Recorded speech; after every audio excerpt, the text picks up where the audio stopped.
Aujourd'hui, à la préfecture de Lyon, plus de 500 dirigeants d'avenir se réunissent pour le deuxième Parlement régional des entrepreneurs d'avenir.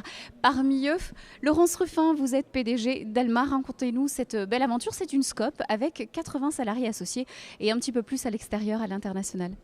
Bonjour, Laurence Ruffin. Donc Alma, c'est une société coopérative dans plusieurs secteurs de l'informatique. Donc ça va de l'édition de logiciels au service informatique.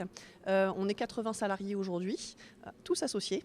Et notre particularité est effectivement d'être une entreprise coopérative et de cultiver la vie coopérative. Alors justement, durant la première séance plénière, vous avez vendu l'idée d'une entreprise à double facette, une entreprise performante, mais également une entreprise coopérative. Qu'est-ce que ça signifie? Qu'est-ce qu'elle a de plus que les autres? Alors, l'objectif en tout cas d'Alma, le projet d'Alma, c'est d'être une entreprise compétente, performante sur ses marchés et d'être une entreprise coopérative, c'est-à-dire d'associer les salariés tout au long de la vie de l'entreprise. Alors tous les salariés chez nous sont associés, donc les 80 salariés sont associés. On a une transparence dans la façon de fonctionner, c'est-à-dire une transparence sur la vie économique de l'entreprise, la stratégie, les principaux clients, les salaires. Dans l'entreprise, on a une co-construction des principales décisions, ça veut dire une discussion sur un certain nombre de sujets avant de prendre les décisions, ce qui est facilité par la mise en place de scopettes, c'est-à-dire de petites entités d'une dizaine, vingtaine de personnes qui permettent d'impliquer assez directement les salariés associés, les almaciens, aux prises de décision de leur entreprise.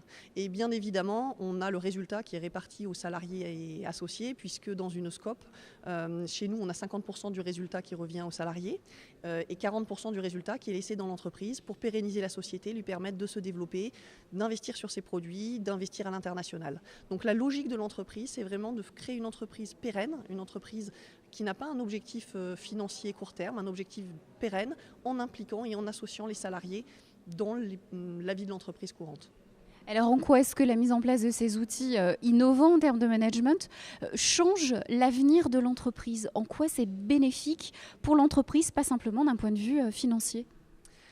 Alors, je pense que les deux sont assez intrinsèquement liés, c'est-à-dire que si on associe les salariés, on a un bien-être, on cherche en tout cas un bien-être des personnes au travail, on a forcément moins de turnover, une implication qui est plus forte. On parlait d'innovation, c'est aussi une façon, en travaillant sur la confiance, de pouvoir être source de propositions.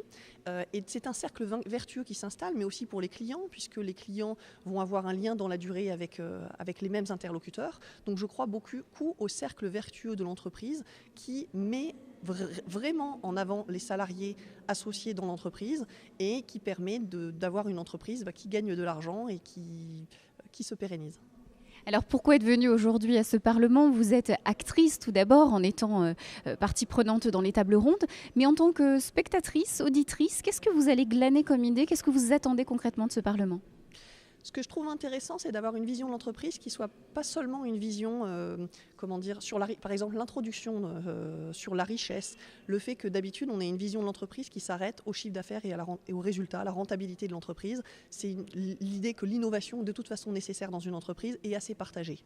La particularité aujourd'hui, c'est qu'on ouvre l'innovation à d'autres formes d'innovation, à l'innovation sociale, sociétale, que c'est relativement important dans les discussions qui sont mises en avant, que la richesse n'est pas seulement de la richesse économique et financière, mais aussi de la richesse humaine. Et je trouve que c'est intéressant d'avoir cet angle de vue sur l'entreprise. Et puis, c'est une façon aussi pour moi de bénéficier d'autres mises en place dans l'entreprise, d'autres visions, des idées de ce qui peut se faire dans d'autres entreprises sur ces sujets. Effectivement, donc on vous souhaite une très bonne journée, profitez pleinement et puis longue vie à Alma. Merci beaucoup. Merci beaucoup. Bonne journée, au revoir.